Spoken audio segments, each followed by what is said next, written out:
म्हशीकडे जाताच म्हशीच्या पाठीवर जोरात थाप मारून म्हशीचे दूध काढण्यास सुरुवात केली असताना आश्चर्याची गोष्ट की जी म्हैस दूध देत नव्हती त्याच म्हशीने साधारण 2 लिटर दूध चरा करीत काढू लागला.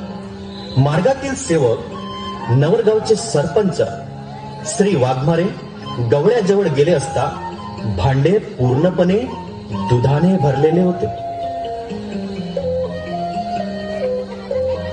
खरंच हा साक्षात्कारच आहे.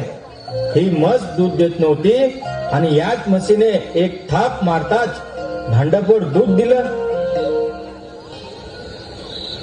भांड्यात एकही थेंब दूध शिल्लक न ठेवता संपूर्ण दुधाचा चहा बनवा, पण दुधात मुळीच थेंबभर सुद्धा पाणी टाकायचे नाही.